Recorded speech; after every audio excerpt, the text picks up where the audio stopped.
The first thing you notice when your own child locks you out of the house you built isn't the cold. It's the silence, a profound glass-like quiet where all the echoes of your life used to be. I stood on the flagstone path, the one my husband Arthur and I had laid 4 decades ago, clutching my gardening shears like a weapon.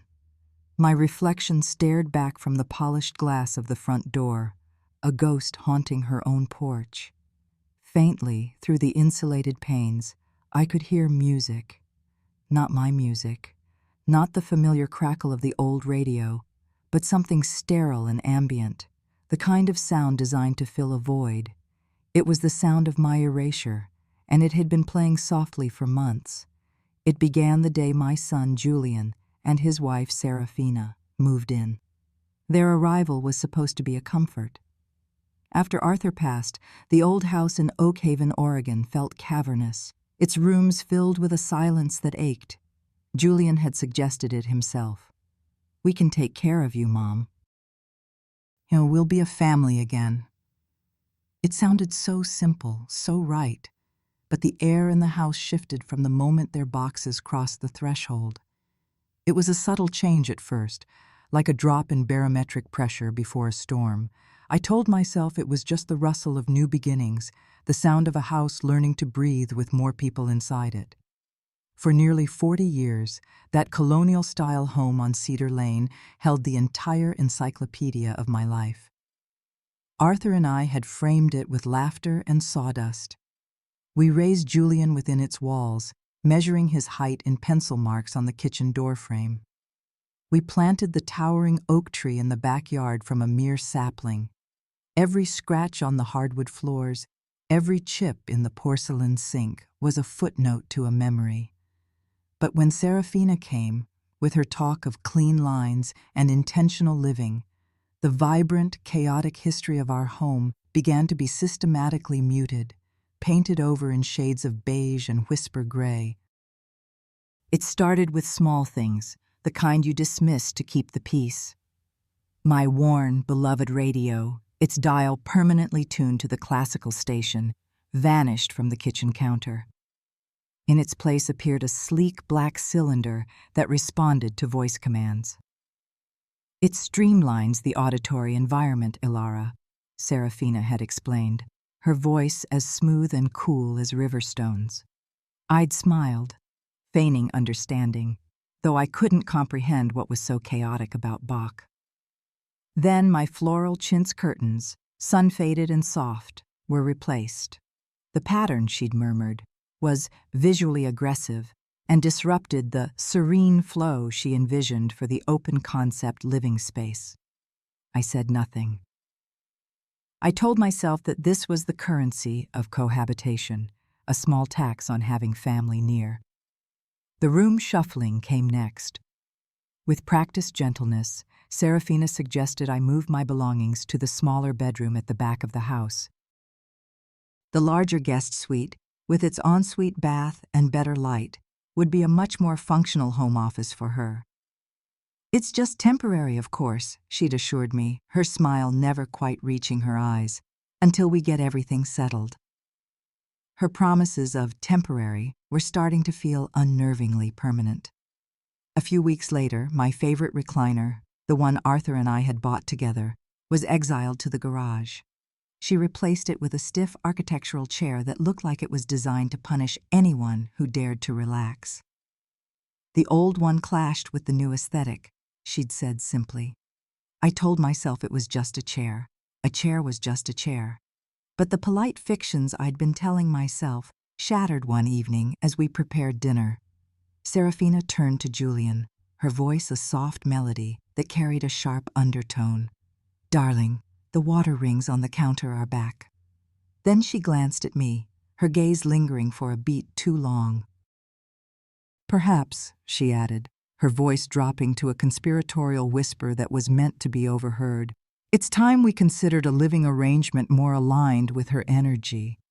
The kitchen is starting to feel so cluttered."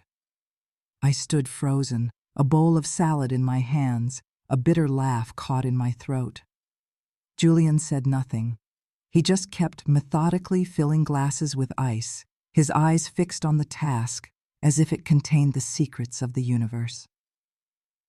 That night, I sat on the edge of the bed in my new, smaller room, tracing the faded pattern of the wallpaper I'd chosen 23 years ago. The edges were beginning to peel, and I ran my thumb along a curling seam.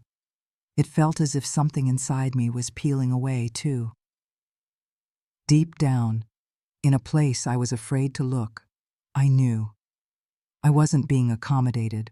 I was being curated out of my own life. Still, I said nothing. The next morning, I rose, made my tea, and baked the blueberry muffins Julian had loved since he was a boy. I left them on the counter with a note, a pathetic peace offering. A part of me clung to the desperate hope that if I remained gentle, if I kept giving, the tide would turn. But that morning, a new, laser-etched sign hung on the kitchen wall. It read, "Less is more." It was a lie. It didn't feel like less. It felt like every familiar piece of my world was being replaced by a polished, echoing void. By the second month, Serafina no longer moved through the house like a guest. She moved with the quiet, unsettling authority of a new monarch, rewriting the history of each room with every object she replaced. The pretense of asking for my opinion had vanished. She simply acted, and my silent observance became part of the problem she was solving. The pantry was the first major battle I lost without a word. For decades, it had been my domain, organized by a logic known only to me. One morning, I went to find my baking supplies and found a sterile landscape of clear, labeled containers and alphabetized spice racks. She called it optimizing the workflow. I called it erasing the last traces of me from my own kitchen. Her comments became more frequent, tiny barbs delivered with a placid smile. "The air quality is so much better since I started using the new diffuser," she would remark to no one in particular. Or, "It's so much easier to focus without the television droning on in the background." I was the one who watched the 6 o'clock news. She never accused me directly, but the message was clear. I was the drone. I was the clutter. I was the poor air quality. One afternoon, I found her meticulously wiping down the living room windows. "Fingerprints give me a sense of unease," she said lightly, not breaking her rhythm as I entered. I looked closer and saw she was erasing the faint smudges where my hands rested when I leaned in to water the houseplants on the sill. She was adjusting the temperature of the house, not just with the thermostat, but with every word, every look, every silent judgment. The final polite blow came in the form of a printed list. She and Julian, she announced one evening, had decided it would be helpful to establish some guidelines for shared spaces. It was framed as a collaborative effort to ensure harmony, but every bullet point was a directive aimed at me. Kitchen, to be fully sanitized immediately after each use. No personal items to be left in common areas. No strongly scented foods or perfumes in the main living space. The list went on. I didn't argue. I nodded, took the laminated paper from her hand, and thanked her. That night, I placed it in a drawer with old warranties and expired coupons, a relic of a war I hadn't even realized I was losing. The moment of absolute clarity came on a Sunday 2 weeks later. I'd spent the morning in the garden, my last remaining sanctuary. I came inside, flushed and thirsty, and heard their voices from the kitchen. I paused in the hallway, hidden from view. Serafina was speaking in her thoughtful tone, the one she used to deliver verdicts. "I just need more space to feel truly at home, Julian. Her constant presence. It limits our ability to grow as a couple." Then came the words that froze the blood in my veins. "This doesn't feel like our home. It feels like we're guests in someone else's memories." Julian didn't correct her. He didn't remind her that my name, and mine alone, was on the deed. He didn't say my name at all. He just sighed and said, "I understand." A deep, cavernous silence followed. I backed away, my steps noiseless on the runner, and retreated to my room. That night, lying awake, I realized Serafina wasn't just reshaping a house. She was reshaping our family's narrative, recasting me as a historical artifact, a ghost whose memories were an inconvenience. And my son, my only child, was holding the door open for her. That's when I started keeping my most important papers in a leather satchel beside my bed. The deed, Arthur's will, my bank logs. I didn't know what I was preparing for, but I knew I could no longer expect to be consulted. It happened on a Thursday morning. I was carrying a basket of folded towels when I heard Serafina on the phone in the hallway, her voice a clipped, urgent whisper. We have to accelerate the timeline before she gets sentimental and changes her mind. A pause. Her voice dropped lower. No, she has no idea. She still thinks the primary accounts are in her name. I stopped breathing. My fingers dug into the soft terry cloth. She turned the corner then and saw me. For a split second, her composure fractured, a flicker of panic in her eyes. Then the mask snapped back into place, a wide, artificial smile stretching her lips. Elara, do you need help with those? I told her I had it. That afternoon, I locked myself in my room and opened the satchel. I spread the documents across the bed. The deed to the house, Arthur's will, my bank statements. I noticed it then, a small change on my main savings account statement. The routing number was different. I called the bank. The customer service representative was pleasant until I gave her the account details. There was a long pause. Ma'am, for verification, could you please provide the name on the trust this account is associated with? Trust? My heart hammered against my ribs. I'm sorry, she said after I failed to answer. But this account was closed last month. The funds were consolidated into a new entity. The name on file is the Vance Generational Trust. I hung up without a word. The beige carpet beneath my feet seemed to tilt, the world shifting off its axis. That evening, I ate soup in my room. The next day, after Julian left for work, Serafina approached me with that same serene smile. She was having a few friends over for brunch that weekend. It would be so much less crowded, she said, her tone implying it was my idea, if you stayed with your friend B for a couple of days. I looked her straight in the eye and said, No, I have plans here. Her smile tightened, and she turned back to her laptop. 2 hours later, I went out to prune the rose bushes Arthur had planted. When I returned, the front door was locked. My key wouldn't turn. I rang the bell. No answer. I knocked, the sound echoing unnervingly. I walked around to the back patio. The sliding glass door was locked, too. The new high-tech lock she'd had installed was impenetrable. I stood there, my reflection wavering in the glass, the faint sound of her sterile music leaking through the seals. Finally, Julian opened the front door. He wouldn't meet my eyes. He looked exhausted, hollowed out. Sarah changed the locks, he mumbled. It's not personal. She just needs space until things settle down. I asked him where I was supposed to go. He just shrugged, suggesting I call B or find a short-term rental. I didn't scream. I didn't cry. I walked down the driveway, my gardening shears still in my hand, and drove away. 3 blocks later, I pulled over, my chest so tight I couldn't breathe. It wasn't sadness yet. It was the profound, terrifying shock of being deleted in real time. I found a room at an extended stay motel on the highway. It smelled of stale lemon cleaner and desperation, but the lock on the door worked. That night, I laid out every document on the cheap laminate desk and began to connect the dots. The phone call, the trust, the lies. We have to accelerate the timeline before she changes her mind. Serafina hadn't thought I'd notice. She hadn't thought I'd fight. She mistook my long silence for surrender. That weekend, I called Maya Singh. She was the daughter of an old friend, now a formidable lawyer specializing in elder rights. I didn't give her the whole story over the phone. I just said, "I need to show you something."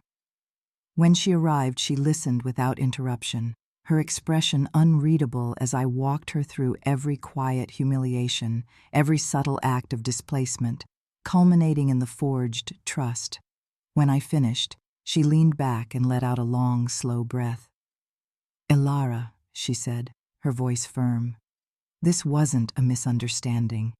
This was a meticulously executed plan."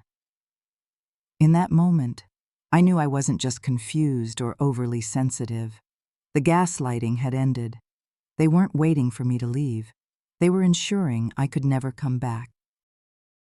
Maya returned the next morning, her demeanor all business. She had already pulled the property records from the county clerk. The original deed clearly listed Arthur and me as joint tenants, but a new deed, filed just 6 weeks ago, transferred the property into the Vance Generational Trust. The signature purporting to be mine was shaky, a clumsy imitation. I had never seen the document in my life. Maya pointed to the notary stamp belonging to a Linda Gable. "I'll be paying Miss Boss Gable a visit," she said, a grim set to her jaw. "But I think we both know what she'll say." It was forged. Next were the financials. Maya had uncovered a series of quiet, methodical transfers from my savings into a new account opened by Julian. Each transfer was just under the $10,000 threshold that would trigger a federal report. It was clever. It was deliberate. It was theft.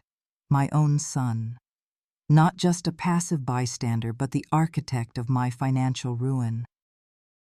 "If we proceed," Maya said, her gaze steady, "this will get ugly. Serafina will paint you as confused, unstable, vindictive." I looked at the file filled with the evidence of my own erasure. "I don't care about their story anymore," I said. "I only care about the truth." That afternoon, Maya sent a formal letter of inquiry to the firm managing the trust. It was the first domino.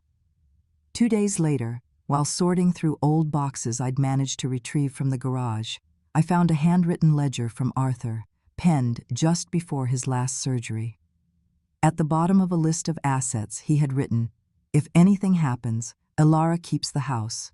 No discussion, non-negotiable." It wasn't a legal document, but it was his voice, his intent. I slid it into a protective sleeve. The next morning, Maya called at dawn.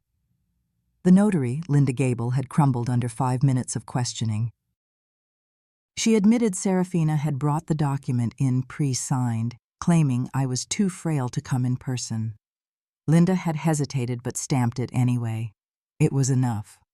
By noon, Maya had filed for an emergency injunction to freeze all assets within the trust, blocking any further transfers until a court could review the case. They were on notice. Late that night, a text message from Julian appeared on my phone. "We need to talk. This has gone too far. No apology, no explanation, just a summons." I didn't respond. I sat by the motel window and watched the relentless traffic on the highway. For the first time in months, I felt a sliver of stillness. Maya's words echoed in my head. "You didn't wait too long, Elara.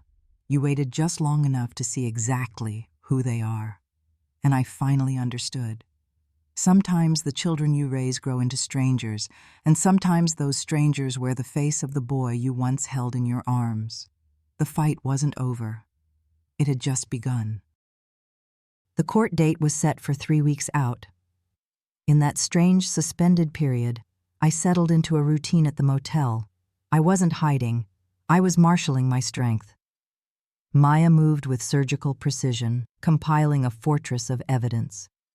We discovered another quiet transfer, a small rental cabin on the coast that Arthur and I had owned, also absorbed by the trust, bearing the same forged signature. Then came the breakthrough.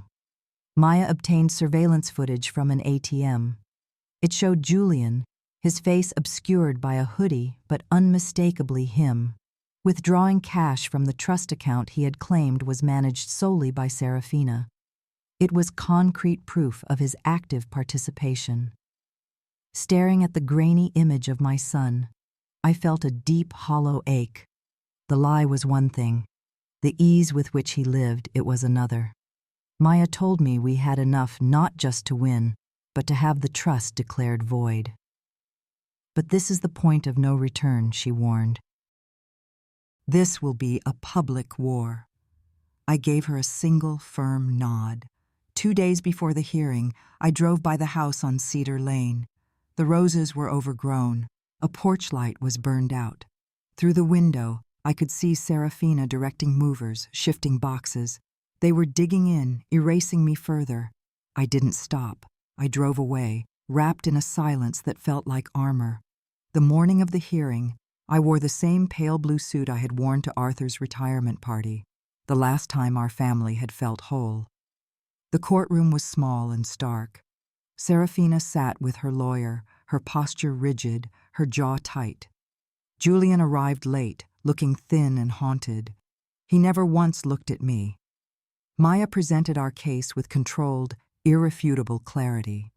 The deeds, the bank statements, the notary's confession, the ATM footage. She concluded by reading Arthur's handwritten note aloud. If anything happens, Elara keeps the house. Non-negotiable. Serafina's lawyer objected, calling it sentimental hearsay. The judge allowed it. When it was my turn, I spoke plainly, without tears or theatrics. I described how I had built a life, a home, and a family, and how I had been systematically erased from all three. The judge granted an extension of the injunction and ordered a forensic review of the signatures. It was a clear signal. He didn't believe them. The forensic report came back definitive. The signature was a forgery. The legal case was tightening into a noose. Then came a letter, slipped under my motel room door. No signature, just a typed message. This didn't have to become public. You made this choice. It was Serafina's voice, cold and blaming. I dropped it into the trash. The interim ruling came down a week later. The judge ordered a complete freeze on all assets connected to the trust. Serafina and Julian were paralyzed, their scheme halted.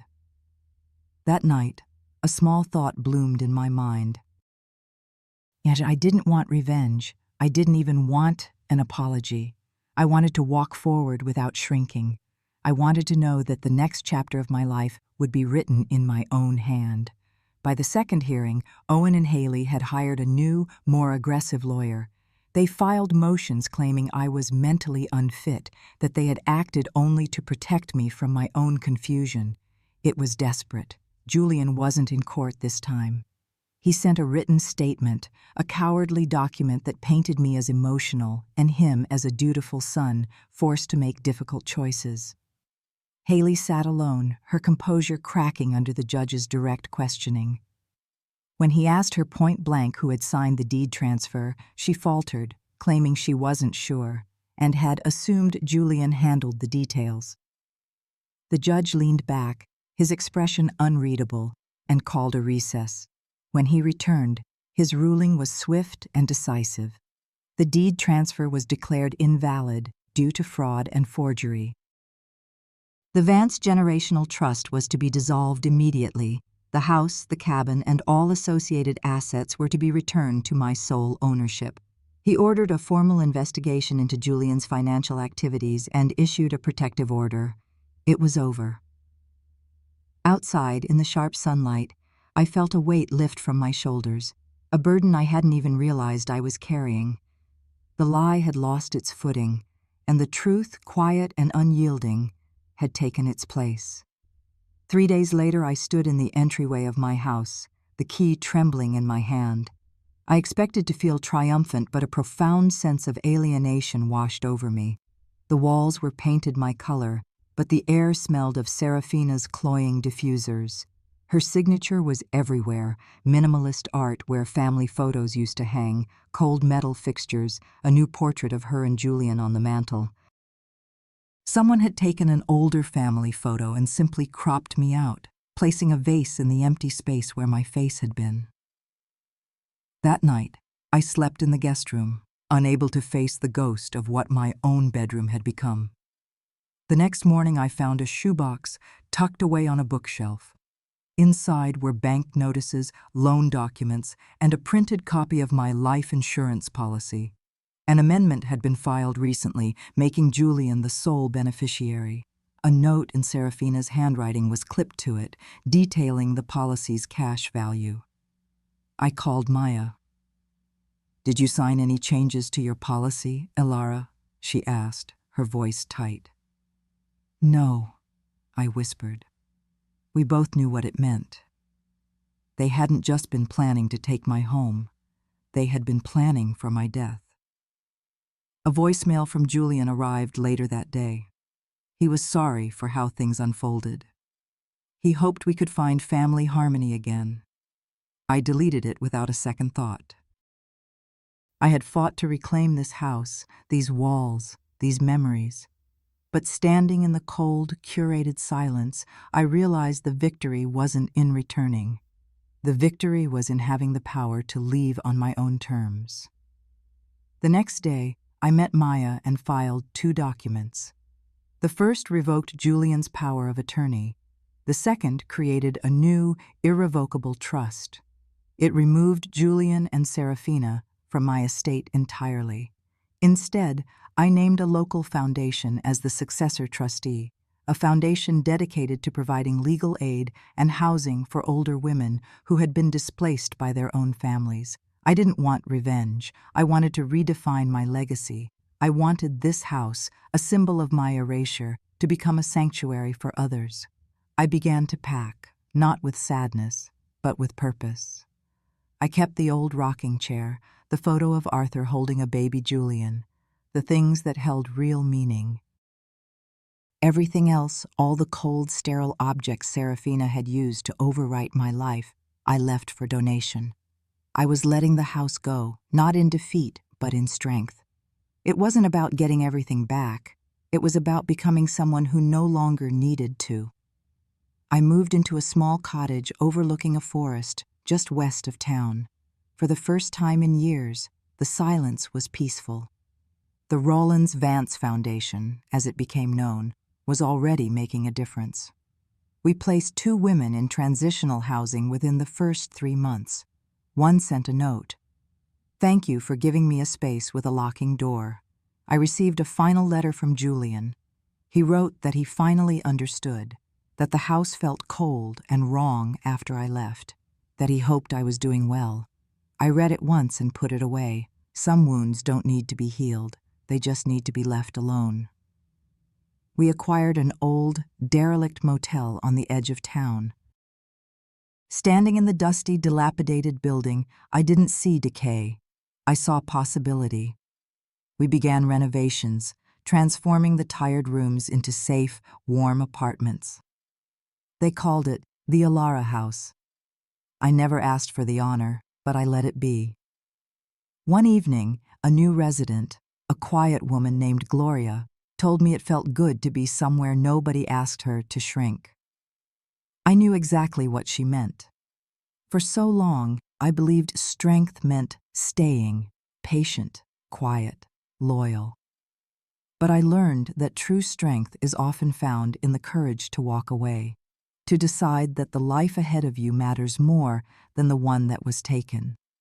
It's the choice to stop being a guest in your own story and to start building a home within yourself. In doing so, I didn't just reclaim my dignity. I discovered that the most profound legacies are not the things we keep for ourselves, but the sanctuaries we build for others.